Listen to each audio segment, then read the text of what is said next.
إن الحمد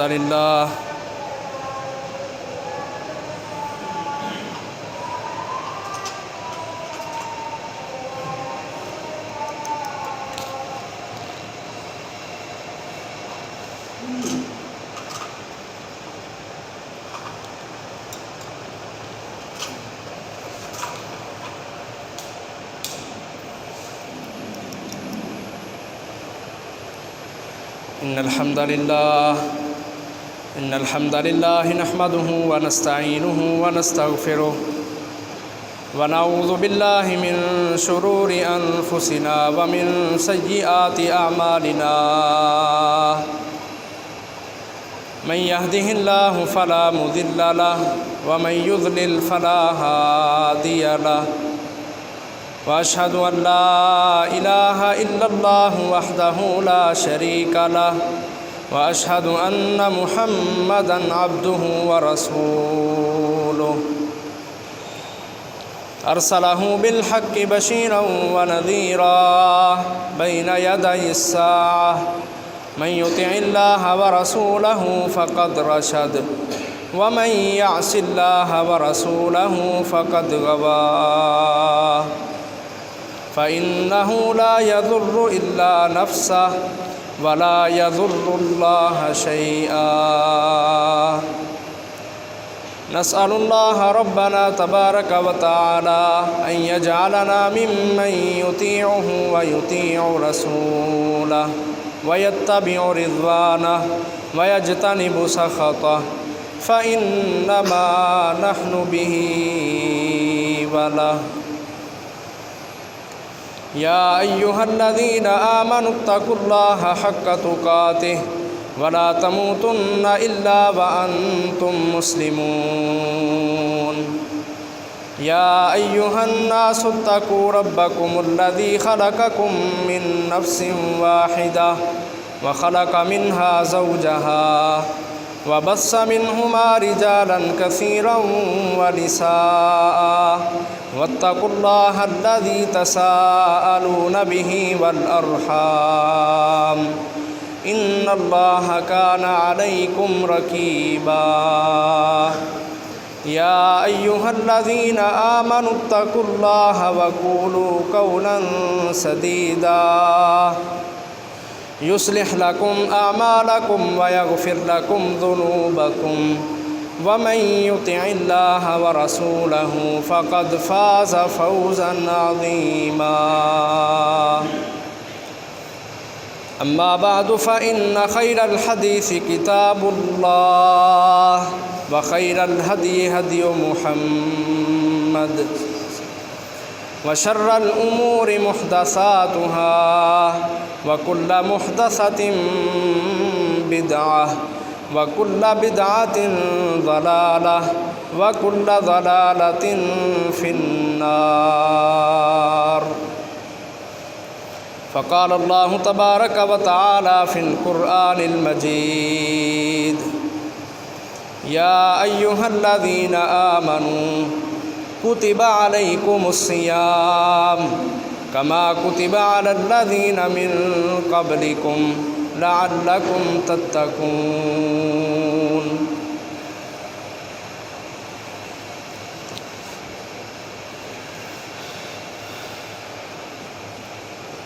اللہ احکم الحاکمین کا بے پناہ شکر گزار ہونا چاہیے کہ اس اللہ نے ہمارے اوپر یہ انعام اور یہ احسان فرمایا ہے کہ ایک مرتبہ پھر ہماری زندگیوں کے اندر یہ رمضان کا مہینہ آ چکا ہے اور ہم انشاءاللہ اس مہینے کی رحمتوں سے، برکتوں سے اور بخششوں سے اللہ کے حکم سے فیض یاب ہونے والے ہیں۔ محترم بھائیو، روزہ ایک ایسا عمل ہے جو صرف اس امت پر ہی نہیں بلکہ سابقہ جتنی بھی امتیں اس دنیا کے اندر آئیں سب کے اوپر فرض تھا۔ اللہ تعالیٰ قرآن مجید میں یہ بات بیان فرماتے ہیں، فرمایا ایمان والو کتب علیکم الصیام کما کتب علی الذین من قبلکم، جس طرح پہلی امتوں پر ہم نے روزے فرض کیے اس طرح اسی امت پر بھی ہم نے روزے فرض کیے ہیں۔ یعنی یہ روزہ ایک ایسا عمل ہے جو اللہ رب العزت نے سابقہ امتوں کے اندر بھی اس کو رکھا ہے، اور دین اسلام کے اندر اللہ احکم الحاکمین نے اس روزے کو، اس عمل کو اسلام کی بنیادوں کے اندر شامل کیا ہے۔ نبی اکرم صلی اللہ علیہ وسلم بیان فرماتے ہیں، صحیح بخاری کی روایت ہے، حضرت عبداللہ بن عمر رضی اللہ تعالیٰ عنہما اس حدیث کے راوی ہیں، کہتے ہیں اسلام کی بنیاد 5 چیزوں پر رکھی گئی، بنی الاسلام علی 5، ان میں سے پہلی چیز ہے کلمہ طیبہ کا اقرار کرنا، شہادتی اللہ الہ الا اللہ وان محمد الرسول اللہ صلی اللہ علیہ وسلم۔ اسی طرح و اقام الصلاۃ، نماز قائم کرنا، و ایتاء الزکاۃ، زکوٰۃ ادا کرنا، والحج، اللہ تبارک و تعالیٰ کا جو گھر ہے بیت اللہ اس کا حج کرنا، وصوم رمضان، اور رمضان کے مہینے کے روزے رکھنا۔ تو نبی اکرم صلی اللہ علیہ وسلم نے اس عمل کو اسلام کی بنیادوں کے اندر شامل کیا ہے کہ یہ ایک بنیادی عمل ہے، یعنی جو بندہ مسلمان ہونے کے بعد اسلام کی 5 بنیادوں میں سے کسی ایک بنیاد کا بھی انکار کرے گا وہ بندہ مسلمان نہیں ہو سکتا، اس کا اسلام ہے ہی نہیں۔ تو یہ روزہ بڑا ہی بہترین عمل ہے، یہ اسلام کا بنیادی عمل ہے۔ آج کے خطبہ میں ہم رمضان کے جو فوائد ہیں، جو ثمرات ہیں، اس کا بیان کریں گے تاکہ ہمارے سامنے روزے کی فضیلت وہ نمایاں ہو جائے، اور ہم چونکہ ایمان والے ہیں، شوق ہمارے دلوں کے اندر ہیں، جذبے دلوں کے اندر ہیں روزہ رکھنے کے، تو روزے کی فضیلت سن کے ہمارے جذبے اور بیدار ہو جائیں اور ہم اپنا رمضان اچھے انداز کے ساتھ گزار سکیں۔ اس مناسبت سے آج کے خطبہ میں ہم رمضان کے فوائد بیان کریں گے۔ پہلا فائدہ رمضان کا، روزے کا، وہ یہ ہے کہ اللہ تبارک و تعالیٰ دنیا کے اندر ہی بندوں کو روزہ رکھنے کی وجہ سے معاف فرما دیتے ہیں، اور قیامت کے دن اللہ رب العزت ان کو بہت بڑے اجر کے ساتھ نوازیں گے۔ یہ پہلا فائدہ ہے۔ پہلا فائدہ ہی ایسا ہے کہ جو انسان کی زندگی کا مقصد ہے۔ اب انسان کو کس لیے پیدا کیا گیا؟ اللہ کی عبادت کے لیے۔ عبادت سے کیا ہوگا؟ جی انسان گناہوں سے محفوظ رہے گا، نیکی والی زندگی بنائے گا، اور قیامت والے دن جنت کا داخلہ اس کو آسانی کے ساتھ مل سکے گا۔ تو یہ مقصد ہمیں روزے سے بھی حاصل ہوتا ہے۔ 22واں پارہ ہے، سورۃ الاحزاب ہے، 35 نمبر آیت ہے۔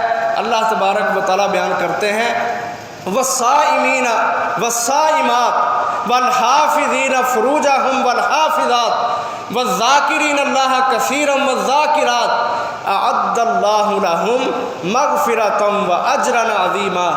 کہا روزہ رکھنے والے مرد اور روزہ رکھنے والی عورتیں، اعد اللہ لہم مغفرہ، اللہ نے دنیا میں ان کے لیے بخشش تیار کر دی ہے، واجرا عظیما، اور قیامت کے دن اللہ بہت بڑے اجر کے ساتھ ان کو نوازیں گے، اور وہ اجر عظیم جنت کی شکل میں انسانوں کو ملے گا، روزے داروں کو ملے گا، روزہ رکھنے والوں کو ملے گا جنت کی شکل میں۔ کیونکہ نبی اکرم صلی اللہ علیہ وسلم فرماتے ہیں، فرمایا کہ اللہ تعالیٰ خود کہتے ہیں الصوم لی وانا اجزی بہ، کہ یہ جو روزے والا عمل ہے یہ میرا عمل ہے، میرے لیے ہے، میں رب خود قیامت کے دن روزے دار کو اس کا اجر دوں گا۔ یعنی دنیا میں اللہ تبارک و تعالیٰ نے کسی کو روزہ رکھنے کا اجر بتایا ہی نہیں۔ تو یہ بڑی فضیلت والا عمل ہے کہ اس کا اجر، اس کا ثواب، اس کا بدلہ وہ اللہ نے دنیا میں کسی کو بتایا ہی نہیں، تاکہ انسان اس عمل کو بڑا سمجھتے ہوئے اور رغبت رکھے اور شوق ان کے اندر بیدار ہو اور یہ اچھے انداز کے ساتھ روزے رکھیں اور اللہ نے جو اجر ان کے لیے تیار کیا ہے اس کو حاصل کر سکیں۔ تو محترم بھائیو، روزے کا سب سے پہلا فائدہ یہ ہے کہ انسان کے گناہوں کو بھی معاف کر دیا جاتا ہے اور قیامت کے دن اس کو اللہ رب العزت اپنے پاس سے اجر بھی عطا کرے۔ نبی اکرم صلی اللہ علیہ وسلم بیان کرتے ہیں، اللہ کے رسول فرماتے ہیں، کہا ایک نیکی اس کا اجر 10 گنا ہوتا ہے اور 10 گنا سے لے کر زیادہ سے زیادہ 700 نیکیوں تک جاتا ہے۔ انسان کوئی بھی نیکی کرتا ہے نا، اس کی ایک نیکی کا بدلہ اللہ تعالیٰ 10 نیکیوں کی شکل میں یا زیادہ سے زیادہ 700 نیکیوں کی شکل میں اللہ رب العزت ایک نیکی کا بدلہ بناتے ہیں۔ لیکن فرمایا الا الصوم، سوائے روزے کا، یعنی روزہ ایک ایسا عمل ہے کہ جس کا اجر اللہ نے یہ نہیں رکھا کہ ایک نیکی جس طرح 700 نیکی کے برابر ہے اسی طرح ایک روزہ بھی 700 روزے کے برابر ہے۔ یہ اللہ کہتے ہیں یہ دوسری نیکیوں کا معاملہ ہے، روزہ اس کے علاوہ ہے، جو روزہ رکھے گا اس کو میں بہت زیادہ اجر کے ساتھ نوازوں گا۔ تو محترم بھائیو، یہ رمضان ہمارے پاس آ رہا ہے، سب سے پہلے ہم یہ سوچ لیں اور تیار ہو جائیں کہ رمضان کے جو فوائد ہیں ہم نے ان کو سمجھنا بھی ہے اور رمضان کے مہینے میں روزے رکھ کے ان فوائد کو ہم نے حاصل بھی کرنا ہے۔ اور یہ جو روزے ہیں پہلی امتوں پر بھی فرض تھے، اس امت میں اللہ تعالیٰ نے نرمی کر دی۔ اللہ تعالیٰ بیان کرتے ہیں نا، کما کتب علی الذین من قبلکم، جس طرح یہ روزے پہلی امتوں پر فرض کیے گئے تمہارے اوپر بھی فرض ہے۔ اب پہلے روزے کا طریقہ کیا ہوتا تھا، ذرا اس بات کو سمجھنا کہ صبح بھی بھوکا رہنا سارا دن، رات بھی ساری بھوکا ہی رہنا ہے۔ پہلے روزے کا یہ طریقہ ہوتا تھا، صرف مغرب سے لے کر عشاء تک چھٹی ہوا کرتی تھی۔ صبح بھی روزے کی حالت، رات بھی روزے کی حالت میں گزارنی ہے، مغرب سے لے کر عشاء تک۔ سنن ابو داؤد کے اندر یہ بات موجود ہے، مغرب سے عشاء تک بس چھٹی ہوا کرتی تھی۔ اس وقفے میں افطاری بھی کرنی ہے اور سحری بھی کرنی ہے، لیکن اس میں ایک شرط تھی کہ مغرب سے عشاء کا جو وقت ہے، اگر کوئی بندہ سو گیا، لوگ کام کرتے تھے، دیہڑیاں کرتے تھے، فصلوں کے اندر کام کرتے تھے، تھک جاتے تھے، مغرب سے عشاء کے درمیان جو وقفہ اس میں کھانا پینا بھی ہے، اگر اس وقفے میں کوئی بندہ سو گیا ہے، آرام کرنے لگ گیا ہے، تو اگر وہ بیدار ہو گیا وقفہ ختم ہونے سے پہلے ہی، پھر بھی اس کو کھانے پینے کی اجازت نہیں ہے۔ کس قدر سخت معاملہ تھا کہ صبح بھی بھوک کی حالت میں، رات بھی بھوک کی حالت میں، اور مغرب عشاء کے درمیان جو کھانے پینے کا وقفہ ہے، اگر کوئی بندہ اس وقفے میں سو گیا تو اس کا بھی کھانا پینا بند، اگرچہ وہ وقفہ ختم ہونے سے پہلے ہی اٹھ جائے۔ ایک صحابی تھے حضرت سرما بن قیس رضی اللہ تعالیٰ عنہ، یہ صحابی رسول سارا دن کام کاج کر کے آئے، رات کے وقت گھر آئے، روزے کی حالت ہے، مغرب کا وقت ہو گیا، بیوی سے کہتے ہیں کچھ کھانے کے لیے لاؤ، بیوی کھانے کے لیے لینے گئی، بیوی آتی ہے، سارا دن کام کیا ہے، بیوی آ کے دیکھتی ہے حضرت سرما سو گئے۔ جب نیند سے بیدار ہوتے ہیں وقفہ ختم ہونے سے پہلے ہی، شرط ہے کہ جی کھانا پینا نہیں۔ اب کیا ہوا، اب رات بھی اسی طرح گزاری بغیر کچھ کھائے پیے، اگلے دن صبح کے وقت کام کے لیے جا رہے تھے، رستے میں بے ہوش ہو گئے۔ انسان ہے کتنی دیر بھوک برداشت کرے۔ یہ سخت معاملہ ہوتا تھا روزہ رکھنے کا، یہ مسئلہ ہوتا تھا پہلے رستے میں بے ہوش ہو گئے، نبی اکرم صلی اللہ علیہ وسلم کے پاس آئے، اللہ کے رسول کے سامنے مسئلہ رکھا گیا، نبی صلی اللہ علیہ وسلم پریشان ہوئے، اللہ سے دعا کی کہ اللہ یہ روزہ یہ بڑی فضیلت والا عمل ہے، اس سے بخشش ہوتی ہے، اس سے اجر ملتا ہے، اجر عظیم ملتا ہے، لیکن یہ مسلمانوں پر، بندوں پر بڑا دشوار معاملہ ہے کہ صبح بھی بھوک کی حالت میں، رات بھی بھوک کی حالت میں، اور اگر کوئی مغرب عشاء کے درمیان جو کھانے پینے کا وقت ہے کوئی سو گیا تو وہ پھر کھا پی نہیں سکتا۔ اللہ سے دعا کی، اللہ تبارک و تعالیٰ نے پھر آسانی نازل کر دی، دوسرا پارہ ہے، سورۃ بقرہ ہے۔ اللہ کہتے ہیں حتیٰ یتبین لکم الخیط الابیض من الخیط الاسود من الفجر، کہا جو رات ہو جاتی ہے، سورج غروب ہو جاتا ہے، اس وقت سے لے کر جب تک فجر طلوع ہو جائے اس وقت تک روزے داروں کو روزے کی چھٹی ہے۔ باقی سارا دن روزے کی حالت میں سحری کرو، سارا دن فجر، ظہر، عصر، مغرب، عشاء، یہ مغرب تک، یہ سارا دن اللہ رب العزت نے پھر روزے کی حالت میں مقرر کر دیا کہ مغرب کے بعد افطاری کرو، پھر ساری رات تمہیں چھٹی ہے۔ یہ آسانی اللہ تعالیٰ نے نازل کی اس امت پر۔ اس سے پہلے جو مسئلہ تھا نا وہ روزے کا، وہ آپ کے سامنے ہے، بڑی مشقت تھی۔ پھر اس کی ایک وجہ یہ بھی تھی کہ روزے کی حالت میں بیوی کے پاس جانا منع تھا۔ حضرت عمر رضی اللہ تعالیٰ عنہ انسان ہونے کے ناطے غلطی ہو گئی، بیوی کے پاس چلے گئے، تو یہ بھی ایک وجہ بنی کہ اللہ تبارک و تعالیٰ سے دعا کی نبی صلی اللہ علیہ وسلم نے، جس کی وجہ سے پھر روزے کے وقت کو تھوڑا کم کر دیا گیا کہ تم سارا دن روزے کی حالت میں گزارو، مغرب کے وقت افطاری کرو، پھر اگلے دن فجر طلوع ہونے تک تم روزے سے باہر رہو گے، بغیر روزے کے رہو گے، اس کے بعد پھر تم روزہ رکھو گے اور اپنا دن گزارو گے۔ تو محترم بھائیو، یہ اتنا عظیم عمل ہے کہ پہلے اس کا یہ حساب تھا، بعد میں اللہ رب العزت نے آسانی کی، لیکن روزے کا اجر اپنے ذمہ لے لیا۔ کہا جو بندہ اس حالت میں کم وقت کے لیے بھی روزہ رکھے گا اللہ رب العزت اس کو بھی معاف کرے گا، بخشش اس کے لیے بھی ہے، اجر عظیم اس کے لیے بھی ہے، لیکن شرط یہ ہے کہ انسان روزے کے مقصد کو سمجھتے ہوئے روزہ رکھے۔ یہ شرط ہے، صرف بھوکا پیاسا رہنا روزہ نہیں۔ نبی اکرم صلی اللہ علیہ وسلم فرماتے ہیں رب صائم لیس لہ من صیامہ الا الجوع، فرمایا کتنے ہی روزے دار ایسے ہیں جن کو روزہ رکھ کے صرف بھوک ہی حاصل ہوتی ہے اور کچھ نہیں ملتا۔ یعنی یہ نہ ہو کہ ہم روزے کی حالت میں بھی ہوں، بھوک بھی برداشت کریں، پیاس بھی برداشت کریں، اپنی شہوتوں کو بھی کچل ڈالیں، لیکن ہمیں مقصد بھی کوئی حاصل نہ ہو۔ تو جب ہم روزے کے مقصد کو سمجھتے ہوئے روزہ رکھیں گے، پھر اللہ کے فضل و کرم سے ہمارا بھوکا رہنا، ہمارا پیاسا رہنا، اپنی شہوتوں پر، خواہشات پر کنٹرول کر لینا، اللہ رب العزت کی طرف سے اس کا بڑا بدلہ ہمیں ملے گا۔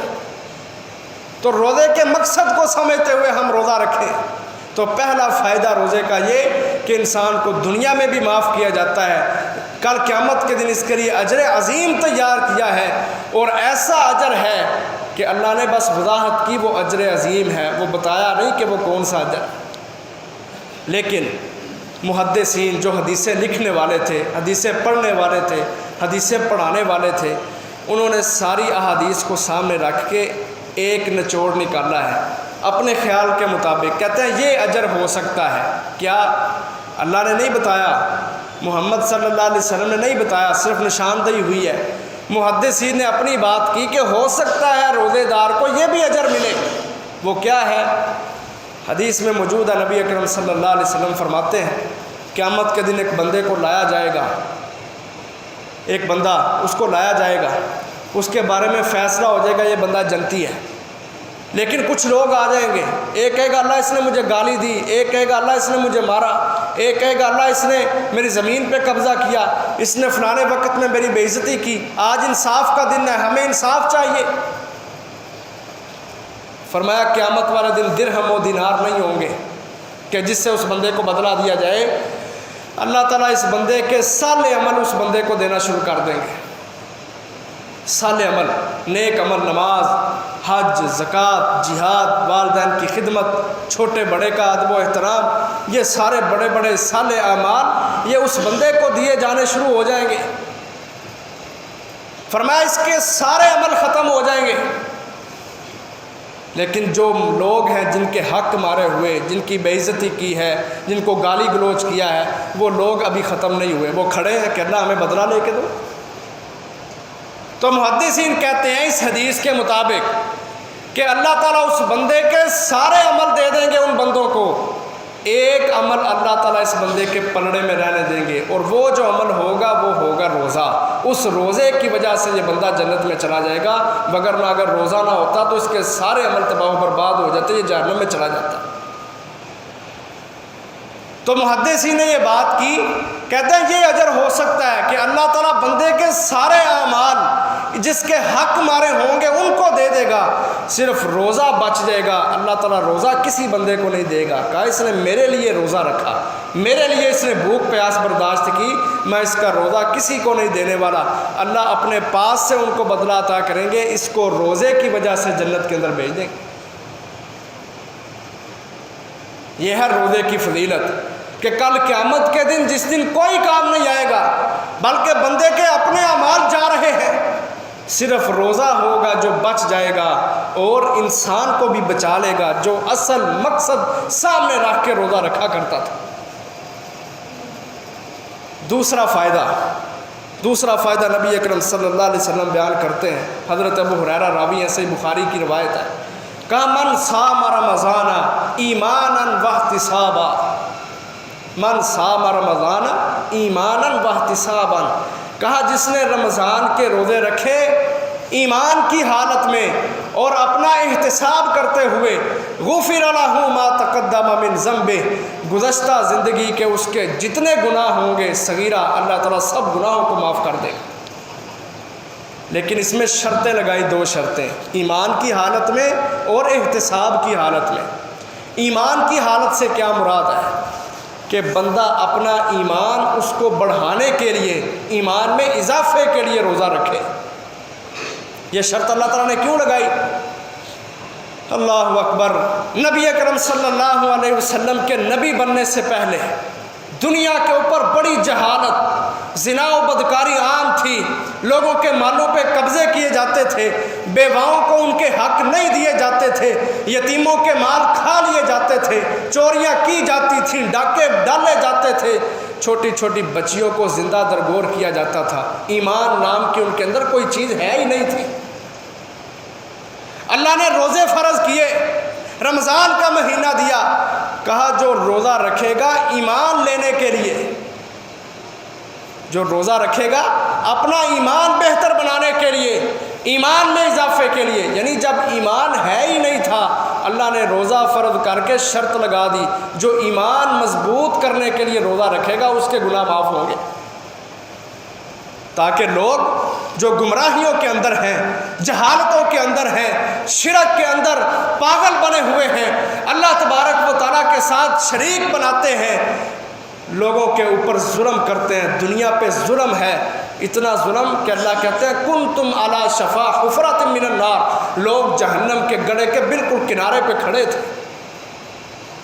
اللہ نے رمضان کا مہینہ دیا، محمد صلی اللہ علیہ وسلم کو نبی بنایا تو رمضان کے مہینے میں، محمد صلی اللہ علیہ وسلم کو کتاب دی قرآن مجید تو وہ بھی رمضان کے مہینے میں، تاکہ لوگ جہالتوں سے نکلیں، اسلام کی طرف مائل ہوں، اپنا کفر چھوڑ دیں، اپنا شرک چھوڑ دیں، یہ دیکھیں کہ اسلام سلامتی والا دین ہے۔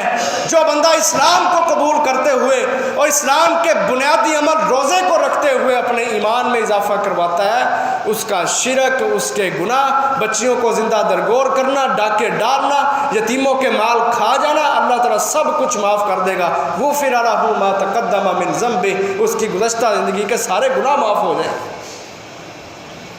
آج بھی بڑی پریشانی ہے نا، آج بھی اللہ رب العزت کی بغاوت کی جاتی ہے اللہ کی زمین پر، شرک ہوتا ہے آج بھی، زنا آج بھی ہوتا ہے، بدکاری آج بھی عروج پر ہے، بچی کسی کے گھر ہو جائے وہ اس کو دیکھنا پسند نہیں کرتا، اپنی بیویوں کو منحوس سمجھا جاتا ہے، چوریاں ہوتی ہیں، اللہ کی نافرمانیاں ہوتی ہیں، داڑیاں منڈوائی جاتی ہیں۔ اللہ رب العزت کے رسول نے، محمد صلی اللہ علیہ وسلم نے جو لائحہ عمل انسانیت کو دیا اس کی نافرمانی کی جاتی ہے، اخلاق بگڑ چکے ہیں۔ آج بھی دنیا میں بڑے گناہ ہیں، سود عام ہے، ماپ تول میں کمی کی جاتی ہے، قتل عام ہے، چھوٹے چھوٹے بچوں کے ساتھ زیادتی کر کے قتل کیا جاتا ہے، ایسے ایسے گھنونے جرم آج بھی دنیا کے اندر پائے جاتے ہیں۔ لیکن اللہ احکم الحاکمین کی رحمت بڑی وسیع ہے، اللہ کی بخشش بڑی وسیع ہے۔ اللہ نے آسمانوں کو، زمینوں کو بنانے سے پہلے قلم سے یہ لکھوایا ان رحمتی غلبت غضبی کہ میری رحمت، میرا معاف کرنا میرے غصے پر غالب ہے۔ اللہ کی رحمت نے جوش مارا، اللہ نے ہمیں رمضان کا مہینہ دے دیا، اللہ کی رحمت نے جوش مارا۔ محترم بھائیو، یہ اللہ کا انعام ہے، وگرنہ بڑے لوگ آپ کو ملیں گے محلوں میں، معاشروں میں، کہ جو پچھلے سال تو رمضان میں تھے لیکن اب رمضان آیا وہ لوگ موجود نہیں ہیں، وہ دنیا چھوڑ کے جا چکے ہیں۔ اس لیے یہ اللہ کا بڑا احسان ہے کہ اللہ نے ہماری زندگیوں کے اندر ایک مرتبہ پھر رمضان کو بھیجا ہے۔ کس لیے؟ جیسے وہ حالات تھے اس دور میں 1440 سال پہلے، نبی صلی اللہ علیہ وسلم کے نبی بننے سے پہلے، کہ گناہوں کی سرزمین تھی، بڑے ہی گناہ، بڑے ہی ظلم کیے جاتے تھے۔ آج بھی مسلمانوں کی وہی حالت ہے، ہر قسم کا گناہ ہر قسم کے مسلمان کے اندر پایا جاتا ہے۔ اللہ نے اس وقت بھی رمضان دیا، اب بھی اللہ نے رمضان دیا۔ اس وقت بھی ایمان کی شرط تھی، آج بھی ایمان کی شرط ہے کہ جو اپنے ایمان کی مضبوطی کے لیے اپنے گناہوں کو چھوڑنا چاہتا ہے وہ رمضان کے مہینے سے استفادہ حاصل کرے، روزہ رکھے۔ من صام رمضان، جس نے رمضان کا روزہ رکھ لیا ایماناً، اپنی غلط عادتوں کو چھوڑتے ہوئے، ناجائز حرکتوں کو چھوڑتے ہوئے، ایمان کی حالت میں روزہ رکھا، ایمان میں اضافے کے لیے روزہ رکھا، غفر لہ ما تقدم من ذنبہ، اللہ رب العزت گزشتہ زندگی کے سارے گناہ معاف کر دیں۔ یہ مہینہ وہ مہینہ ہے کہ جس کے اندر اللہ کی بخششوں کو ہمیں سمیٹنا چاہیے، اپنے گناہ معاف کروانے چاہیے، وگرنہ نبی صلی اللہ علیہ وسلم فرماتے ہیں کہ بڑا ہی بد نصیب ہے وہ آدمی کہ جس کی زندگی میں اس کے پاس رمضان آتا ہے لیکن وہ اپنے گناہ نہیں معاف کرواتا۔ وہ رمضان کی حالت میں، روزے کی حالت میں وہ اسی طرح اپنی زندگی گزارتا ہے جس طرح رمضان سے پہلے گزارتا تھا۔ کا بڑا ہی بد نصیب ہے وہ شخص کہ جس کے پاس رمضان آ گیا لیکن وہ اپنے گناہ نہیں معاف کروا سکا، رمضان سے فائدہ نہیں حاصل کر سکا، جو روزہ نہیں رکھ سکا، اپنا ایمان نہیں مضبوط کر سکا۔ تو پہلی شرط ہے کہ ہم روزہ اس لیے رکھیں کہ ہمارا ایمان مضبوط ہو، ہمارے گناہ معاف ہو جائے۔ دوسری شرط فرمایا واحتساباً، اپنا محاسبہ کرتے ہوئے کہ دیکھے مجھے اللہ نے پیدا کیا، صحت، جوانی، حسن، سلامتی، عالی شان بنگلے، گاڑیاں، اللہ تعالیٰ نے مجھے مال کے ساتھ مالا مال کیا، اتنے احسان میرے اوپر اللہ کے۔ اپنا محاسبہ کرے پھر کہ میری طرف سے اللہ کو کیا جاتا ہے، میرے مال میں سے اللہ کا حق نکلتا ہے، میری اولاد اللہ کی فرما برداری کے لیے تیار ہے، میرے شب و روز اللہ کی عبادت میں گزرتے ہیں یا اللہ کی بغاوت کرتے ہوئے گزرتے ہیں۔ فرمایا روزے کا ایک مقصد یہ بھی ہے کہ جہاں ایمان مضبوط کرنا ہے وہاں اپنا احتساب بھی کرنا ہے، اپنا احتساب کہ میری طرف سے اللہ کو کیا جاتا ہے۔ میں دنیا میں رہتا ہوں، اللہ کی زمین پہ رہتا ہوں، اللہ کے آسمان تلے رہتا ہوں، اللہ کی پیدا کردہ اشیاء سے فائدے اٹھاتا ہوں، وگرنہ میرے پاس کیا ہے؟ کچھ بھی نہیں۔ حقیر سے پانی سے اللہ نے پیدا کیا انسان کو، آج انسان کی اکڑ ختم نہیں ہوتی۔ جس مٹی سے اللہ نے انسان کو بنایا اسی مٹی کے اندر انسان نے جانا ہے لیکن اکڑ ختم نہیں ہوتی۔ تو محترم بھائیو، یہ رمضان اس کا ایک مقصد یہ بھی ہے کہ بندہ اپنی ذات کا احتساب کرے، اپنا محاسبہ کرے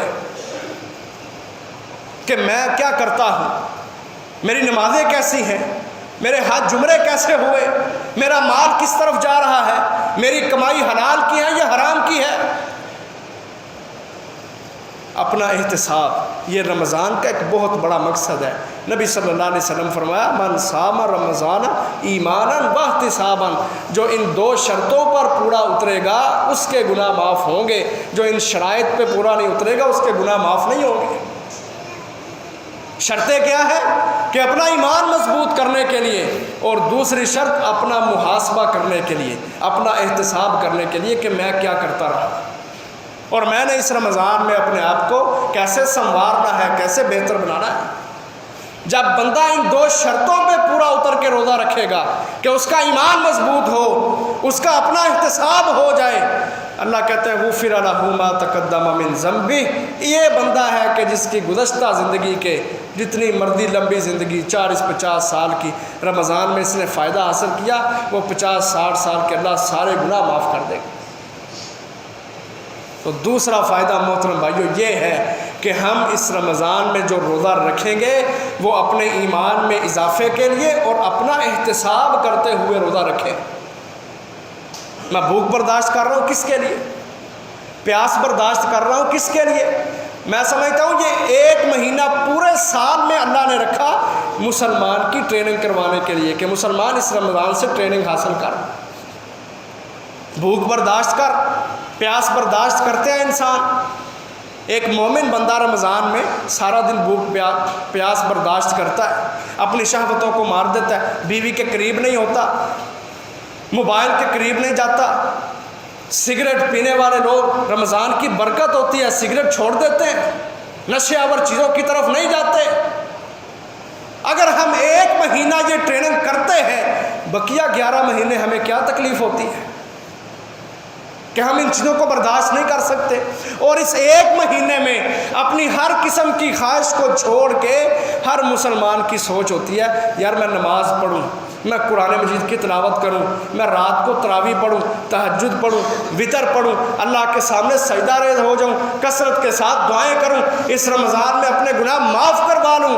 اللہ نے یہ ٹریننگ کا مہینہ رکھا، کہا اس مہینے میں بھوک پیاس چھوڑ کر تم اللہ کی طرف آ جاتے ہو، بقیہ 11 مہینوں میں بھی یہی عادت اپنے آپ کو ڈالو کہ تمہیں کھانے پینے کی پرواہ نہ ہو، دنیا داری کی فکر نہ ہو، مال بنانے کی فکر نہ ہو، جاگیردار بننے کی فکر نہ ہو، دنیا میں نام بنانے کی فکر نہ ہو، بلکہ یہ فکر ہو کہ جس طرح رمضان میں اپنی ساری چیزیں چھوڑ کے اللہ کی عبادت کرتا ہوں، بقیہ 11 مہینوں میں بھی میں نے سب کو پیچھے پھینک کے اللہ کی عبادت کرنی۔ گویا کہ یہ رمضان ہمارے لیے ایک تربیتی، ایک ٹریننگ کا مہینہ ہے، ایک ورکشاپ ہے کہ جس کے اندر ہم نے اپنے دلوں کو سنوارنا ہے، اپنے اخلاق بہتر بنانے ہیں، اپنے رویے ٹھیک کرنے ہیں، اپنی رشتہ داری کو بہتر بنانا ہے۔ تو کہا جو اس شرط پہ پورا اترے گا اللہ رب العزت اس کا روزہ قبول کریں گے اور اس کے گزشتہ زندگی کے گناہ معاف ہوں گے، جو ان شرطوں پہ نہیں ان کے گناہ بھی معاف ہیں۔ تیسری فضیلت نبی اکرم صلی اللہ علیہ وسلم فرماتے ہیں اِنَّ لِلَّهِ عَزَّ وَجَلَّ عِنْدَ كُلِّ فِطْرٍ عُتَقَاء، فرمایا رمضان کے اندر ہر روز افطاری کے وقت، ہر روز افطاری کے وقت اللہ تعالیٰ بہت سارے لوگوں کو جہنم سے آزاد کر دیتے ہیں۔ وَذَلِكَ فِي كُلِّ لَيْلَةٍ، اور کہا یہ ہر رات ہوتا ہے، ہر رات، ہر افطاری کے وقت۔ اب نبی صلی اللہ علیہ وسلم کیا کیا کرتے تھے؟ اب حدیث میں تو آ گیا کہ اللہ تعالیٰ ہر روز رمضان میں افطاری کے وقت کچھ لوگوں کو جہنم سے آزاد کرتے ہیں۔ اب نبی صلی اللہ علیہ وسلم کا جو طریقہ ہے نا وہ یہ ہے کہ آپ افطاری سے پہلے جب دسترخوان پہ بیٹھے ہوتے تو اللہ تعالیٰ سے دعائیں کیا کرتے، اللہ تعالیٰ سے دعائیں کیا کرتے۔ کیا دعائیں ہوتی تھیں کہ ہم بھی ان لوگوں میں شامل ہو جائیں کہ جن کو اللہ رب العزت افطاری کے وقت جہنم کی آگ سے آزاد کرنے والا ہے۔ یہ اس قدر برکت والا مہینہ ہے، بخششوں کا مہینہ، کہ ہر روز 30 دن 29 دن افطاری کے وقت اللہ تعالیٰ بڑے سارے لوگوں کو جہنم کی آگ سے آزاد کرتے ہیں۔ اور ہمارے نبی محمد صلی اللہ علیہ وسلم افطاریوں کے وقت اپنے اللہ سے دعا کرتے کہ ان جہنم سے آزاد لوگوں میں ہمارا بھی نام لکھ دے۔ یہ ہے اس رمضان کی بخشش، برکت، فضیلت۔ لیکن ہماری حالت کیا ہوتی ہے؟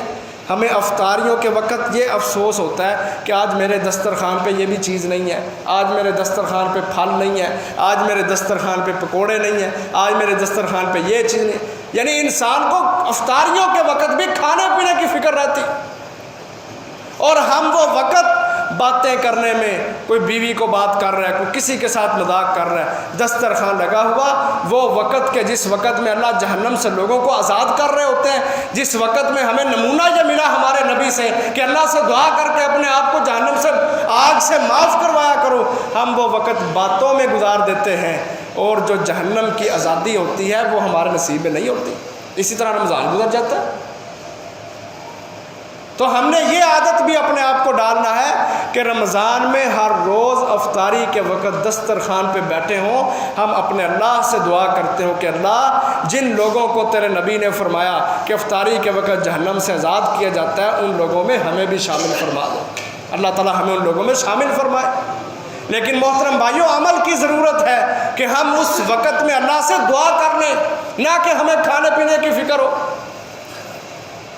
14-15 گھنٹے بھی تو بندہ گزارتا ہی ہے نا بھوکا پیاسا رہ کے، اس تھوڑے سے وقت میں اگر ہم اللہ سے دعا کر لیں تو اللہ رب العزت ہماری دعا قبول کرے گا اور ہمیں جہنم سے آزاد کرے گا۔ اور ویسے بھی نبی صلی اللہ علیہ وسلم فرماتے ہیں 3 بندے ایسے ہیں کہ جن کی دعا اللہ تعالیٰ لازمی قبول کرتے ہیں۔ ان 3 بندوں میں سے ایک بندہ دعوت الصائم، وہ بندہ ہے جو روزہ رکھنے والا ہے، روزے دار کی دعا اللہ تعالیٰ ضرور قبول کرتے ہیں۔ آج ہر انسان کو فکر ہے میرا یہ بھی بہتر ہو جائے، یہ بھی بہتر ہو جائے، گھر اچھا ہو جائے، بہتری چاہتے ہیں۔ ہر انسان دنیا میں کامیابی چاہتا ہے ہر میدان میں۔ محترم بھائیوں، اگر ہم کامیابیاں چاہتے ہیں تو یہ 30 دنوں کا پیکج ہمارے پاس آ رہا ہے، ہم ان 30 دنوں میں محنت کر کے دعا کر لیں، کیونکہ روزے دار کی دعا اللہ تعالیٰ رد نہیں کرتے۔ ہم دعا کر کے ہر قسم کی کامیابی کو حاصل کر لیں۔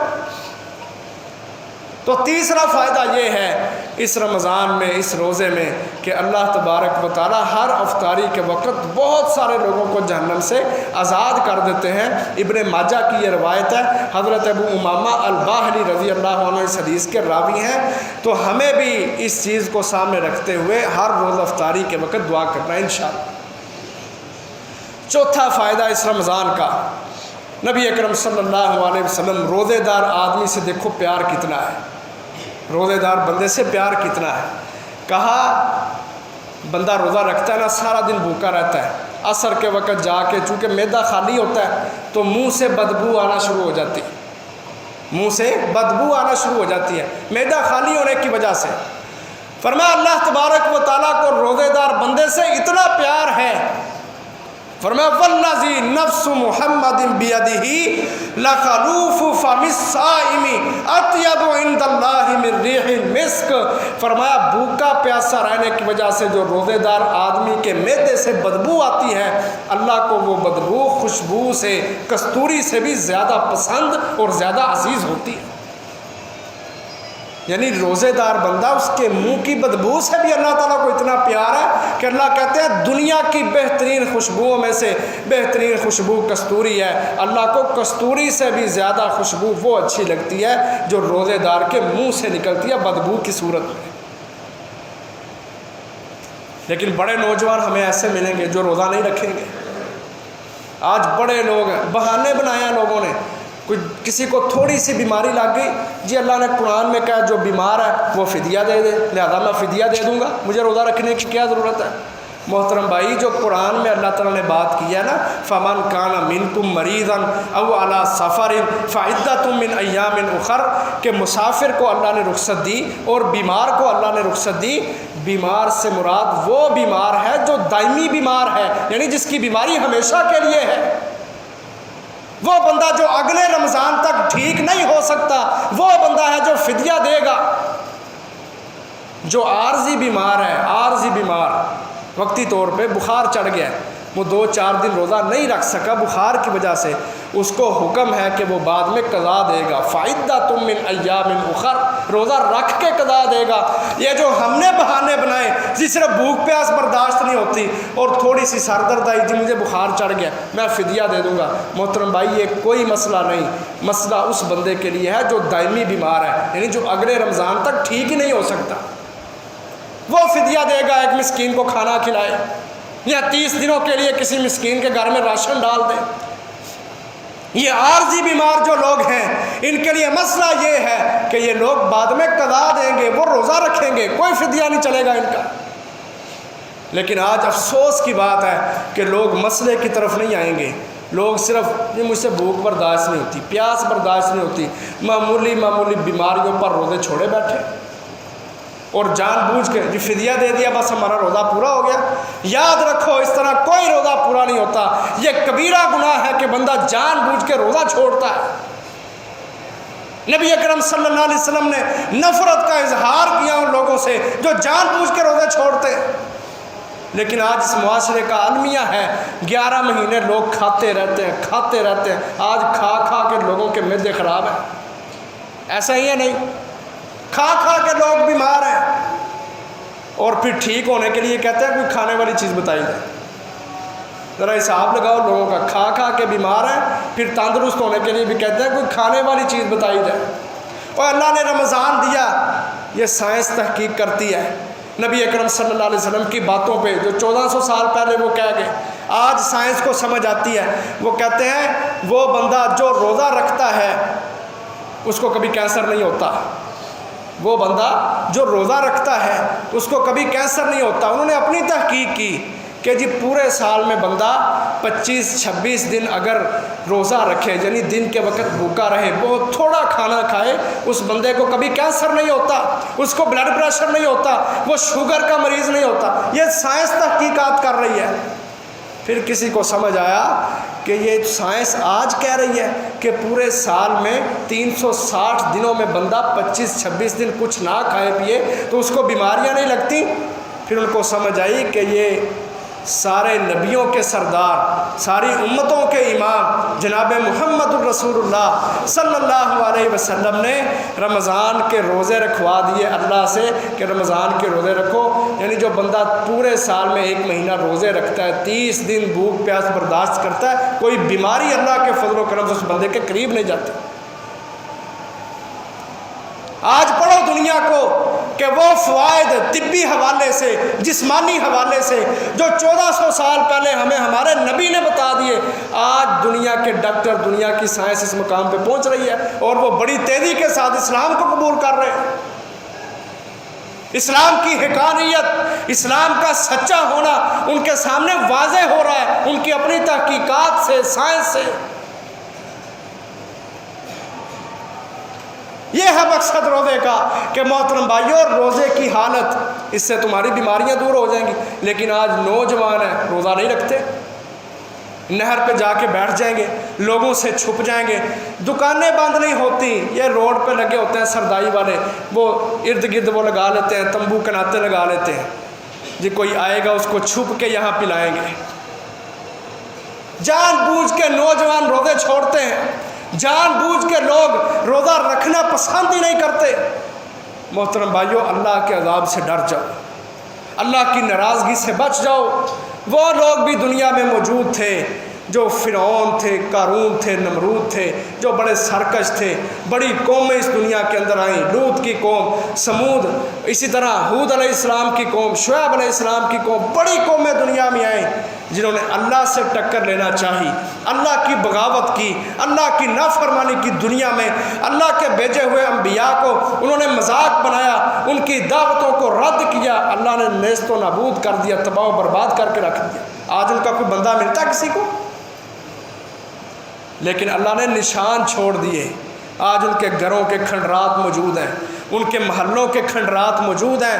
اللہ کہتے ہیں یہ عبرت کے لیے ہے، ان فی ذالک لعبرۃ لأولی الابصار، اس میں عقل والے لوگوں کے لیے عبرت ہے. وہ یہ دیکھیں یہ بھی لوگ تھے بڑے جسموں والے، بڑے جاہ و جلال والے، لیکن یہ اللہ کے نافرمان تھے، اللہ نے ان کو مٹا کے رکھ دیا، تباہ و برباد کر کے رکھ دیا. ہم کیا چیز ہے؟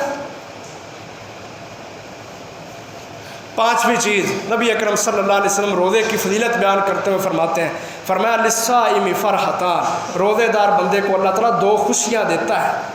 2 خوشیاں، ایک خوشی فرحت عند فطرہ، ایک خوشی روزے دار کو اس وقت ہوتی ہے جب وہ روزہ افطار کرتا ہے.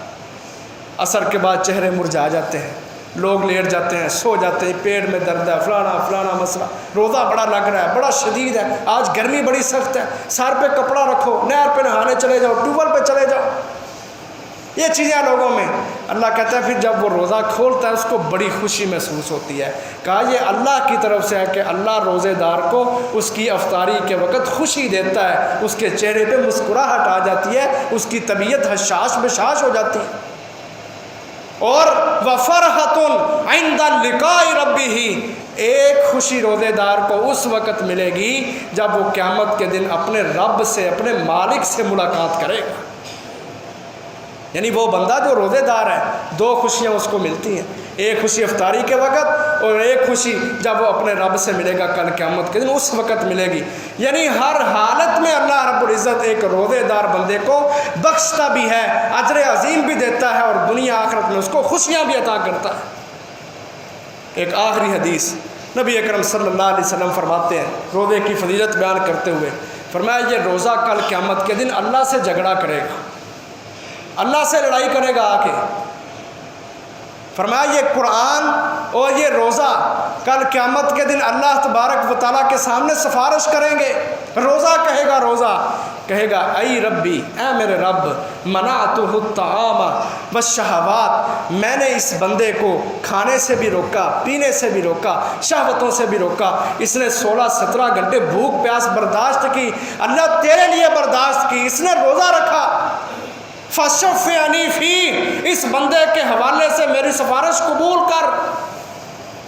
فرمایا کل قیامت کے دن جس دن کوئی کام نہیں نہ آئے گا, میاں بیوی بھائی بہن سب کچھ چھوڑ کے بھاگ جائیں گے, اس دن روزہ اللہ کے سامنے کھڑا ہو کے جھگڑا کرے گا, سفارش کرے گا, اللہ اس نے میرا خیال رکھا تھا, آج تو بھی اس کو معاف کر دے. فرمایا اللہ رب العزت روزے کی سفارش قبول کر کے اس بندے کو روزہ رکھنے کی وجہ سے جنت کا داخلہ نصیب کر دے. یہ ہے فضیلت رمضان کی. یہ بہت مختصر سی بیان کیا آپ کے سامنے. اب ایک دو چیز محترم بھائیوں ذہن میں رکھیں کہ جن کے ساتھ روزہ خراب ہو جاتا ہے, ٹائم تھوڑا ہے, اپنی زبان کا درست استعمال کریں روزے کی حالت میں. رمضان میں اپنی زبان کا درست استعمال کریں, کیونکہ نبی صلی اللہ علیہ وسلم فرماتے ہیں من لم یدع قول الزور, وہ بندہ جس نے روزے کی حالت میں اپنی زبان کا غلط استعمال کیا, اسی طرح گالی گلوچ ہے, روزے کا کوئی اثر نہیں اس کے اوپر, اسی طرح بےعزتی کر رہا ہے, اسی طرح غلط مذاق کر رہا ہے, اسی طرح جھوٹ بول رہا ہے. من لم یدع قول الزور, فرمایا جس بندے نے جھوٹی بات نہ چھوڑی, جس نے اپنی زبان کا خیال نہ رکھا, فلیس للہ حاجۃ فی ان یدع طعامہ وشرابہ, کہا اس کے بھوکا پیاسا رہنے کی اللہ کو کوئی پرواہ نہیں. وہ بھوکا پیاسا رہتا ہے تو خود ہی مر رہا ہے, اس کے بھوکا پیاسا رہنے کا اللہ تعالیٰ کوئی اس کو اجر نہیں عطا فرمائے. تو ہم اس رمضان میں یہ خیال کریں, کیونکہ یہ ایک تربیتی مہینہ ہے, ایک ٹریننگ والا مہینہ ہے, ہم اپنی زبان کا اچھا استعمال کریں. وگرنہ نبی صلی اللہ علیہ وسلم کی حدیث کے مطابق اگر روزہ رکھ کے بھی ہم نے اسی طرح بد زبانی کی, بد اخلاقی سے لوگوں کے ساتھ پیش آئے, ہمارے روزے کا کوئی مقصد نہیں رہتا, ہمارا روزہ قابل قبول نہیں ہوتا.